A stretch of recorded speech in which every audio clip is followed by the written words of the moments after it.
என் கண்மலையும் என் மீட்பெருமாய கர்த்தாவே, என் வாயின் வார்த்தைகளும் எங்கள் யாவருடைய இறுதிக்கும் தியானமும் உடைய சமூகத்தில் பிரதியாக இருப்பதாக. இந்த நாளிலே நாம் தியானத்திற்காக எடுத்துக்கொண்ட தலைப்பு ஜீவ தண்ணீர். வாசிய கேட்ட பகுதியிலே யோவான் 4ஆம் அதிகாரம் பகுதியிலே 10ஆம் வசனத்திலிருந்து சமாரியா ஸ்திரீயிடம் ஆண்டவர் தண்ணீர் கேட்டத சம்பவத்திலிருந்து அவர் ஜீவ தண்ணீரை கொடுப்பேன் என்று சொன்ன வரைக்கும் நாம் வாசித்தோம். யோவான் 4:8 இப்படி சொல்லியிருக்கிறது, அப்பொழுது சமாரியா நாட்டாலே ஒரு ஸ்திரீ தண்ணீர் முள்ள வந்தால் இயேசு அவளை நோக்கி தாகத்துக்கு தா என்றார். இயேசுக்கு தாகம் ஏற்பட்டதா? எத்தனை இடத்துல தாகம் ஏற்பட்டது? 2 இடங்களில். ஒன்று இந்த இடத்துல, இன்னொன்று சிலுவையிலே தாகமாக இருக்கிறேன் என்று ஆண்டவர் சொன்னார். அவருக்கு ஏன் தாகம் ஏற்பட்டது என்பதை நாம் பார்த்தோம் என்றால், அவர் புறப்பட்டது கலிலேயாவிலிருந்து சமாரியா நாட்டை நோக்கி சென்றார். கலிலேயாவிலிருந்து சமாரியா நாட்டிற்கு நாம் நெட்டில் போட்டு பார்த்தோம் அப்படின்னா 50 முதல் 70 மைல் என்று சொல்லப்பட்டுள்ளது. அதாவது 80 100 கிலோமீட்டர் கிட்டே இருக்கும் அப்படின்னு போட்டிருக்காங்க. ஸோ அந்த காலத்தில் அவர் நடந்தே ஊழியம் செய்ததனால் கலிலேயாவிலிருந்து சமாரியா வரைக்கும் அவர் நடந்து செஞ்சுட்டு இருக்கலாம். அந்த நடந்து சென்றதால் இயேசு என்னதான் தேவனுடைய மைந்தனாக காணப்பட்டாலும் மனுஷ சாயலில் இருந்தபடியால் அவருக்கு உடல் அளவில் சோர்வு ஏற்பட்டு அதனால் தாகம் ஏற்பட்டிருக்கலாம். அதனால்தான் சமாரியா பெண்ணிடம் தண்ணீர் அவர் கேட்டார். அப்பொழுது நடந்த சம்பாஷணைகள் நாம் பார்க்கிறோம். அந்த காலங்களில் யூதர்களுக்கும் சமாரியர்களுக்கும் இடையே கலாச்சாரம் வித்தியாசமாக இருந்தது. அதாவது அவர்கள் ஒருவரோடு பேசிக்கொள்ள மாட்டார். பொதுவாக யூதர்களும் புறஜாதிகளும் அதிகமாக ஒருவரை ஒருவர் பேசிக்கொள்ள மாட்டார்கள். அதிலும் சமாரியா நாட்டில் அந்த நாட்டுக்கு உள்ளாக கூட நடந்தே போக மாட்டாங்க. அப்படிப்பட்ட அவர்கள் அது இல்லாமல் எந்த பொருளையும் வாங்குறதில்லை, கொடுக்கறதில்லை, அவர்களோடு சம்மதம் கலப்பதும் இல்லை. அப்படிப்பட்ட சமாரியா பெண்ணிடம் ஆண்டவர் என்ன சொல்கிறார்? எனக்கு தாகத்துக்கு தா என்று கேட்கிறார். அப்பொழுது அவர் சொல்கிறார், நீர் யோவான் 4:9 நீங்கள் யூதனாக இருக்க சமாரியா ஸ்திரீயாகி என்னிடத்தில் தாகத்துக்கு தா என்று எப்படி கேட்கலாம் என்று கேட்கிறார். ஏனென்றால் யூதர்கள் சமாரியாரிடம் எதுவுமே வாங்க மாட்டார்கள். ஆனால் நீங்கள் யூதனாக இருக்கிற என்னிடம் எப்படி கேட்கலாம் என்று கேட்கிறார். அது மாத்திரமல்ல, அவர் 2வது ஒரு கேள்வி கேட்கிறார். யோவான் 4:11 மொண்டு கொள்ள உங்களிடம் பாத்திரம் இல்லையே.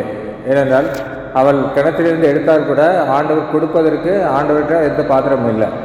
ஸோ 2 கேள்வி கேட்கிறார். ஒன்று, நீங்கள் யூதனாக இருக்கிற என்னிடம் எப்படி கேட்கலாம் என்று. 2வதாக உங்களிடம் மொண்டு கொள்ள பாத்திரம் இல்லையே என்று அவள் கேட்கிறாள். இப்படி அவருக்கு அது மாத்திரமல்ல, நிறையா 2 பேருக்கும் இடையே நிறைய சம்பாஷணைகள் நடக்கிறது. யோவான் 4:10 இயேசு அவளுக்கு பிரயோத்திரமாக, நீ தேவனுடைய ஈவையும் தாகத்து தா என்று உன்னிடத்தில் கேட்கிறவர் இன்னார் என்பதையும் அறிந்திருந்தால் நீயே அவரிடத்தில் கேட்டிருப்பாய், அவர் உனக்கு ஜீவ தண்ணீரை கொடுத்திருப்பார் என்றார். இப்படி ஆர்குமெண்ட் நடந்துகிட்டே இருக்கும். அந்த சம்பாஷணையில் ஆண்டவர் மெதுவாக என்ன சொல்கிறாரு? உன்னிடத்தில் தாகத்து தா என்று கேட்பவர் இன்னார் என்பதை நீ அறிந்திருந்தால் நீயே அவரிடத்தில் கேட்டிருப்பாய், அவர் ஜீவ தண்ணீரை கொடுத்திருப்பார் என்று சொல்கிறார். அப்படியானால் ஜீவ தண்ணீர் நமக்கு எப்படி கிடைக்கும்? யோவான் 4:10 நாம் வாசித்தது போல, நீயே அவரிடத்தில் கேட்டிருப்பாய், அப்பொழுது ஜீவ தண்ணீரை உனக்கு கொடுத்திருப்பார் என்றார். அது மாத்திரமல்ல, ஏசாயா 55:1 ஓ தாகமாக இருக்கிறவர்களே, நீங்கள் எல்லோரும் தண்ணீரண்டைக்கு வாருங்கள். தாகமாக இருக்கிற நீங்கள் எல்லாரும் தண்ணீரண்டைக்கு நாம தான் தேடி போகணும். ஆன்மீக தாகம் உள்ளவர்கள், ஆத்ம தாகம் உள்ளவர்கள் அனைவரும் ஆண்டவரை தேடி வர வேண்டும். தாகமாக இருக்கிறவர்கள் நீங்கள் இயேசு வண்டி வரும்போது உங்கள் தாகம் தீர்க்கப்படும். ஆன்மீக தாகம் என்றால் என்ன? ஆத்ம தாகம் என்றால் என்ன? ஆன்மீக தாகம் என்றால் மற்றவர்களை குறித்த தாகம். அதாவது மற்றவர்கள் இன்னும் ஆண்டவரை பற்றி தெரியவில்லையே, மற்றவர்கள் இவ்வளவு கஷ்டப்படுகிறது என்பது அவர்களுடைய ஆன்மாவை குறித்து நினைப்பதுதான் ஆன்மீக தாகம். ஆத்ம பாரம் என்பது நான் எப்படி இருக்கிறேன், எனக்குள்ள எந்த மாதிரி இருக்கிறது, என்னுடைய பழக்க வழக்கங்கள் எப்படி இருக்கிறது, என்னுடைய நடத்தைகள் எப்படி இருக்கிறது என்ன என்பதை குறித்த தாகம். நான் சரியாக வேண்டும், என்னை சுற்றி இருப்பவர்கள் சரியாக வேண்டும் என்பதை நினைத்து அந்த தாகமோடு இருப்பவர்கள் ஆண்டவரை நோக்கி தேடி வரும்பொழுது அங்கே ஆண்டவர் அவர்கள் தாகத்தை தீர்க்க வல்லவராய் இருக்கிறார். வெளிப்படுத்தல் 22:17 வாசிப்போம். வெளிப்படுத்தல் 22:17 22:17 22:17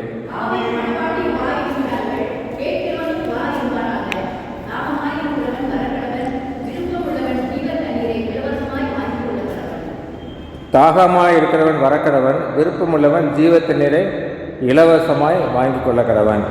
ஜீவ தண்ணீர் ஆண்டவர் கொடுக்கக்கூடிய ஜீவ தண்ணீர் இலவசம். ஆனால் என்ன பண்ணால் அவரிடம் நாம் வர வேண்டும். இதில் அப்படித்தான் சொல்லப்பட்டிருக்கிறது. தாகமாக இருக்கிறவன் வரக்கடவன், வரும்போது வருவது மாத்திரமல்ல, அதன் மேல் ஜீவத்தண்ணீர் விருப்பம் உள்ளவனுக்கு ஜீவத்தண்ணீர் இலவசமாக கொடுக்கப்படும். வெளிப்படுத்தல் 21:6 நான் வாசிக்கிறோம், தாகமாக இருக்கிறவனுக்கு நான் ஜீவ தண்ணீரில் இலவசமாய் கொடுப்பேன். தாகமாய் இருக்கிறவனுக்கு நான் இலவசமாய் கொடுப்பேன். யோவான் 7:37 வாசிப்போம். 7:37. அவர்களுடைய சகோதர சோதரமான என்று அது வெளியரங்கமாய் போகாமல் அந்தரமாய் பண்ணி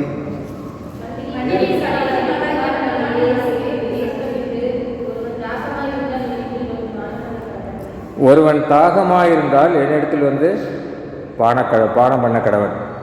அப்படியானால் நாம் ஜீவ தண்ணீரை பெற வேண்டும் என்ற தாகம் நமக்குள்ளாக இருக்க வேண்டும். முதலாவதாக தாகம் இருக்க வேண்டும், விருப்பம் இருக்க வேண்டும், தேடி வர வேண்டும். இப்படி வரும்போது மாத்திரம்தான் ஆண்டவர் ஜீவ தண்ணீரை கொடுக்க வல்லவராக இருக்கிறார்.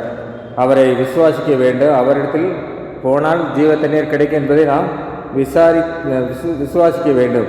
யோவான் 7:38 எப்படி வாசிக்கிறோம்? வேத வாக்கியம் சொல்லுகிறபடி என்னிடத்தில் விசுவாசியமாய் இருக்கிறவன் எவனோ அவன் உள்ளத்திலிருந்து ஜீவ தண்ணீருள்ள நதிகள் ஓடும். ஆண்டவரிடத்தில் விசுவாசம் உள்ளவராய் இருக்கிறவன் எவனோ அவன் உள்ளத்திலிருந்து ஜீவ தண்ணீருள்ள நதிகள் ஓடும். ஒரு நதி ஓடுறதுன்னா அது சைடில் இருக்கிற எல்லா இடத்தையும் அது செழிப்பாக்கி கொண்டே செல்லும். ஸோ நம்முடைய உள்ளத்திலிருந்து ஜீவனுள்ள நதி ஓடினால் நம்மை சுற்றி இருப்பவர்கள் நம்மால் எவ்வளோ ஆசீர்வாதம் பெற்றிருக்கிறார் என்பதை நாம் சிந்தித்து பார்க்க வேண்டிய சூழ்நிலையில் இருக்கிறோம். நம்மை சுற்றி இருப்பவர்கள் அல்லது நம்மோடு கூட இருப்பவர்கள், நம்முடைய உறவினர்கள், நம்ம பக்கத்து வீட்டுக்காரங்க, நம்மோடு கூட வேலை செய்பவர்கள், அவர்களெல்லாம் நம்மால் செழிப்படைந்திருக்கிறார்களா, அவர்களுடைய வாழ்க்கை தரம் உயர்ந்திருக்கிறதா, அல்லது சிநேக பாவம் அதிகமாக இருக்கிறதா என்பதை நாம் சிந்தித்து பார்க்க வேண்டும்.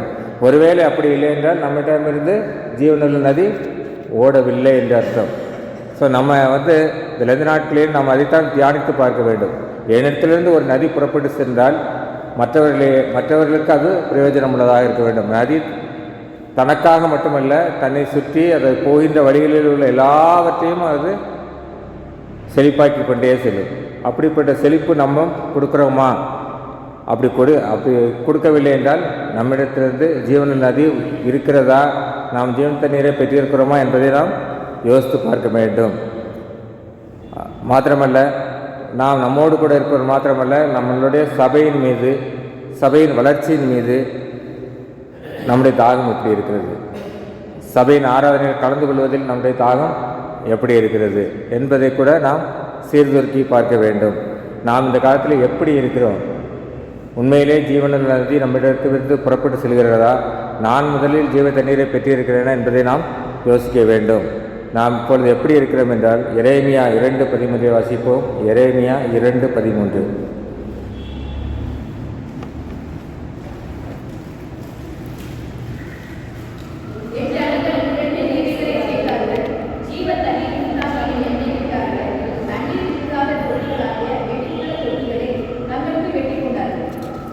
என் ஜனங்கள் 2 தீமைகளை செய்தார்கள். முதலாவதாக ஒரு தீமை என்ன? ஜீவ தண்ணீர் ஊற்றாகிய என்னை விட்டுவிட்டார்கள். இரண்டாவது தீமை என்ன செய்தார்கள்? தண்ணீர் நிற்காத தொட்டிகளாகிய வெடிப்புள்ள தொட்டிகளை தங்களுக்காக வெட்டி கொண்டார்கள். ஜீவ தண்ணீர் ஊற்றாகிய ஜீவ தண்ணீரை கொடுக்கக்கூடிய ஆண்டவர் வாசம் செய்யக்கூடிய வாசஸ்தலமாகிய சபையை விட்டுவிட்டு அவர்கள் வேறு இடங்களுக்கு செல்வது, அவரை விட்டுவிடுவது, ஆண்டவரை தேடுவதை விட்டுவிடுவது, ஆண்டவரிடம் ஜெபிப்பதை, ஆண்டவருக்காக நேரத்தை செலவிடுவதை நாம் விட்டுவிட்டோமா?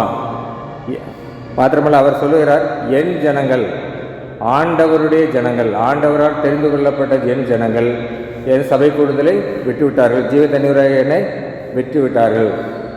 சங்கீதம் 4:3 வாசிக்கிறோம், பக்தி உள்ளவனை கர்த்தர் தமக்காக தெரிந்து கொண்டார். நாம் ஆண்டவரை தெரிந்து கொள்ளவில்லை, அவர் நம்மை தெரிந்து கொண்டார். யோவான் 15:16 நீங்கள் என்னை தெரிந்து கொள்ளவில்லை, நான் உங்களை தெரிந்து கொண்டேன் என்று வாசிக்கிறோம். அப்படியானால் ஆண்டவரால் தெரிந்து கொள்ளப்பட்ட நாம் ஜீவ தண்ணீராக அவரை விட்டுவிட்டோமா என்பதை நாம் சீர்தூக்கி பார்க்க வேண்டும்.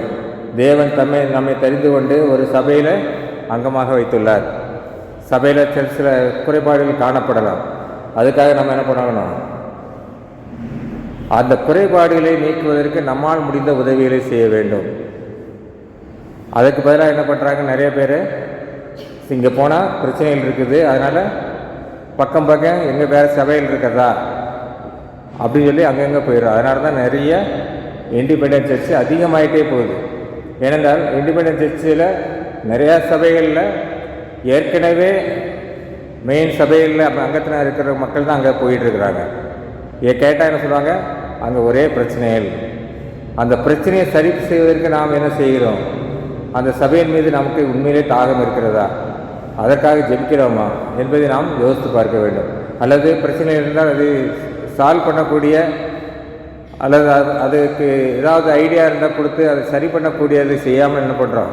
நாம் விட்டு விடுறோம். என் ஜனங்கள் ஜீவ தண்ணீர் ஊராகி என்னை விட்டு விட்டார்கள். விட்டுவிட்டு என்ன செய்கிறாங்க? தண்ணீர் நிற்காத தொட்டிகளாகிய வெடிப்புள்ள தொட்டிகளை தங்களுக்காக தேடிக்கொண்டு செல்கிறார்கள். அந்த சில சபைகள் என்ன பண்ணுறாங்க? ஒன்லி வருமானத்திற்காக அல்லது மாறான உபதேசத்தை கொடுக்கக்கூடிய சபைகளாக, அதுதான் நிறைய சபைகள் இருக்குது. அப்படியானால் நாம் என்ன பண்ணுறோம்? வெடிப்புள்ள தொட்டிகளை நமக்கு நாமே வெட்டிக்கிறோம், அங்கே போய் சேர்ந்துக்கிறோம். இங்கே மெயின் சர்ச்சில் இருக்கக்கூடிய பிரச்சனைகளை சரி செய்வதற்கு யாரும் முன் வருவதில்லை. எல்லா இடத்துலையும் பிரச்சனை இருக்கும். குடும்பம்னா ஒரு பிரச்சனை இருக்க தான் செய்யும். சர்ச்சில் பிரச்சனையே வரக்கூடாது தான். குடும்பத்தில் கூட பிரச்சனை வரக்கூடாது. ஆனால் கணவன் மனைவிக்கிடையே பிரச்சனைகள் வரத்தான் செய்யும். ஆனால் அந்த பிரச்சனைகளை உட்கார்ந்து பேசி சரி செய்வது போல் அல்லது பெரியவர்களை கூப்பிட்டு ஆலோசனைகளை பெறுவது போல் அதை செய்யாமல் என்ன பண்ணுறோம்? நம்ம என்ன பண்ணுறோம்? விட்டுட்டு நிறைய பேர் சர்ச்சை விட்டுட்டு வேறு இடத்துக்கு போயிடுறாங்க. ஸோ அதான் ஆண்டவர் என்ன சொல்கிறார்? மனம் கசந்து என்ன சொல்கிறார்? என் ஜனங்கள் 2 தீமைகளை செய்தார்கள் சொல்கிறார். அவர்கள் அது தீமை என்று ஆண்டவர் சொல்கிறார். ஜீவ தண்ணீராய் விட்டு என்னை விட்டு விட்டார்கள். தண்ணீர் இருக்கா தொட்டிகளாய் வெடிப்புள்ள தொட்டிகளே தங்களுக்காக வெட்டி கொண்டு தேடி ஓடுகிறார்கள். இன்னும் சிலர் என்ன பண்ணுறாங்க? போய் சர்ச்சில் போய் உட்காந்து எதுக்கு போயிட்டு ஆன்லைனில் நிறையா சபை ஆராதனைகள் வருது, ஏதோ ஒரு ஆராதனை பார்த்துக்கலாம் அப்படின்னு சொல்லிட்டு என்ன பண்ணுறாங்க? யூடியூப் ஆன் பண்ணிட்டு அதில் உட்காந்துடும். அப்படியானால் ஐக்கியம் எங்கிருந்து வரும்? ஆன்லைனில் பார்க்கும்போது சபை நமக்கு மற்றவர்களோடு உள்ள ஐக்கியம் வராது. ஒன்லி ஆன்லைனில் பார்ப்போம். இன்னும் சிலர் என்ன பண்ணுறாங்க? பண ஆசையினால் அன்னைக்கு கடையை திறந்து வச்சுக்கிறது, அல்லது அன்னைக்கு ஓவர்டைம் இருந்து அங்கே போயிடுறது, இல்லை அன்னைக்கு பார்த்தா சொந்தக்காரங்க வீட்டுக்கு போகிறது, சர்ச்சு தானே போய்க்கலாம் அப்படின்னு என்ன பண்ணுறோம்? நம்ம அதை விட்டு விடுகிறோம். ஆண்டவர் இதை விரும்பவில்லை. இதைத்தான் ஆண்டவர் என்ன சொல்கிறார்? தீமை என்று சொல்கிறார். எபிரேயர் 10:25 சபை கூடி வருதலை சிலர் விட்டுவிடுவது போல நாமும் விட்டுவிடாமல் ஒருவருக்கொருவர் புத்தி சொல்ல கடவோம். சபை கூடி வருவதை சிலர் விட்டுவிடுவது போல நாம் என்ன பண்ணோம்? விட்டுவிடாமல் மற்றவர்கள் ஒருவருக்கொருவர் புத்தி சொல்லி அவர்களை சபைக்கு அழைத்து வர வேண்டும். தேவன் நம்மை எங்கே அங்கத்தினராக வைத்துள்ளாரோ, இந்த ஒசூருக்கு வந்த புதுசில் நமக்கு ஆண்டவர் குறிப்பிட்ட சபை இந்த சர்ச் அப்படின்னா அந்த சபையை விட்டு வெளியே போயிடக்கூடாது. வெடிப்புள்ள சபையை தொட்டியை நமக்கு நாமே வெட்டி கொள்வதை போல நாம் வெட்டி கொள்ளக்கூடாது. அப்படி சபையை விரும்பாதவர்கள், சபையின் வளர்ச்சியை விரும்பாதவர்களுக்கு என்ன நடக்கும் என்று நாம் பார்த்தோம் என்றால், அப்போஸ்தலர் 9:1-2 வாசிப்போம்.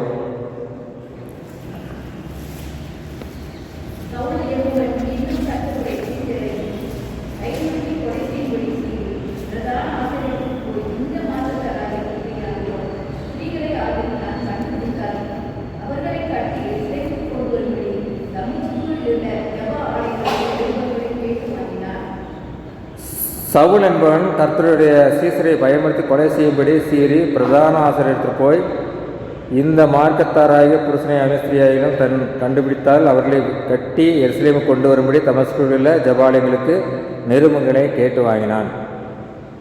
சபையினரை துன்புறுத்துவதற்காக என்ன பண்ணுறான்? சவுல் பிரதான ஆசிரியருக்கு போயிட்டு அதற்கான நிருபங்களை கேட்டு வாங்கி கொள்கிறான். சபையின் வளர்ச்சியை விரும்பாமல் சபையை துன்பப்படுத்த நினைத்த சவுலுக்கு என்ன ஏற்பட்டது? அப்போஸ்தலர் 9:3 அப்பொழுது வானத்திலிருந்து ஒரு ஒளி சரிதியாய் அவனை சுற்றி பிரகாசித்தது. வானத்திலிருந்து ஒரு ஒளி பிரகாசித்தது. அப்போஸ்தலர் 9:9 இப்படி ஆசிரியர், அவன் 3 நாள் பார்வை இல்லாதவனாக இருந்தான். ஆலயத்துக்கு விரோதமாக நாம் எந்த செயலில் ஈடுபட்டாலும் ஆண்டவருடைய தண்டனை இப்படித்தான் இருக்கும். சவுலுக்காவது 3 நாள் பார்வையில்லாமல் போயிடுச்சு. திரும்ப அவர் அனனியாவிட்ட போயிட்டு தெரிந்து திரும்ப பார்வையுள்ளவனாகி சபையை, இன்னும் சொல்லப்போனால் எந்த ஒரு மனிதன் சபையை துன்புறுத்த நினைத்தானோ அவனால் தான் அநேக சபைகள் கட்டப்பட்டது. ஆண்டவருக்கு விரோதமாக யார் எழுப்பினாலும், ஆண்டவருடைய சபைக்கு விரோதமாக யார் எழுப்பினாலும், சபையின் மக்களுக்கு விரோதமாக யார் எழுப்பினாலும் ஆண்டவர் அவரை தண்டிப்பார். தேவனுடைய ஆலயத்துக்கு விரோதமாக நாம் எழும்பக்கூடாது. அப்போஸ்தலர் 9:5 வாசிப்போம். அப்போஸ்தலர் 9:5 அதற்கு அவன், ஆண்டவரே நீர் யார் என்றான். அதற்கு கர்த்தர், நீ துன்பப்படுத்துகிற இயேசு நானே. முள்ளில் உதைக்கிறது உனக்கு கடினமாம் என்றார். அவன் சவுல் என்ன பண்ணுறான், சபை மக்களைத்தான் துன்புறுத்துவதற்காக நிருபங்களை கேட்டு வாங்கினான். ஆனால் ஆண்டவர் இங்கே என்ன சொல்கிறார், நீ துன்பப்படுத்துகிற இயேசு நானே. சபையின் மக்கள் மீது யார் என்ன செய்தாலும் அது ஆண்டவரை காயப்படுத்துவதாக காணப்படுமா. ஆண்டவர் அவர்களுக்கு விரோதமாக எழுந்திருப்பார் என்பதை நாம் இந்த பவுலாக மாறிய அந்த சம்பவத்திலிருந்து நாம் தெரிந்து விடுகிறோம். நீர் யார் என்றால் அதற்காக நீ துன்பப்படுத்துகிற இயேசு நானே. நீ துன்பப்படுத்துகிறது சபை மக்களை மட்டுமல்ல, சபை மக்கள் அல்ல, என்னைத்தான் துன்பப்படுத்துகிறாய். எனவே நாம் என்ன பண்ணணும், நம்முடைய இருக்கிற சபை மக்களுக்கு விரோதமாக எதுவுமே பண்ணக்கூடாது. ஏனென்றால் நம்மோடு கூட இருப்பவர்களுக்கு எதிராக நாம் எந்த ஒரு வார்த்தை பேசினாலும் அது இயேசுவை குறித்து பேசினதாக நாம் புரிந்து கொள்ளலாம். இயேசுக்காக அந்த மனிதருக்காக இயேசு முன்னாடி நிற்பார். எப்படி எருசலேம் மக்களுக்காக, யூத மக்களுக்காக, இஸ்ரேல் மக்களுக்காக இயேசு நின்றாரோ அதே போல் நாம் யாருக்கு விதமாக எழுந்தாலும் இயேசு அவர்களுக்காக நம்மோடு கூட நிற்பார். அவர்களுக்கு எதிராக நாம் செயல்படும் போது நம்மோடு கூட இருப்பார். அப்படியானால் நம்மகிட்ட காணப்படுகிற அந்த பொல்லாத சிந்தனைகள் நம்மை விட்டு நீங்க வேண்டும். எபிரேயர் 3:12 இப்படி வாசிக்கிறார், அவிசுவாசமுள்ள பொல்லாத இருதயம் உங்களில் ஒருவனுக்குள்ளும் இராதபடிக்கு நீங்கள் எச்சரிக்கையாயிருங்கள். பொல்லாத இருதயம் தான் இப்படிப்பட்ட செயல்களை செய்ய தூண்டும். மற்றவர்களை குறித்து பேசுவதற்கு, மற்றவர்களுக்கு ஏதாவது பிரச்சனை உருவாக்குவதற்கு, இல்லை 2 பேர் நல்லா இருந்தாங்கன்னா அவங்களை பிரித்து விடுவதற்கு நம்மிடம் காணப்படுகிற பொல்லாத இருதயம்தான். அந்த பொல்லாத இறுதி நம்மை விட்டு நீங்க வேண்டும் என்று ஆண்டவர் விரும்புகிறார்.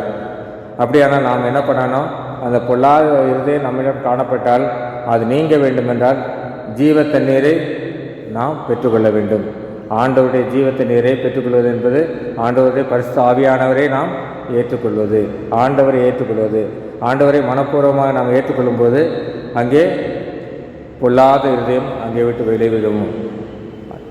ஏசாயா 44:3 தாக உள்ளவன் மேல் தண்ணீரையும் வறண்ட நேரத்து மேல் ஆறுகளையும் ஊற்றுவேன் என்று ஆண்டவர் வாக்குத்தத்தம் செய்திருக்கிறார்.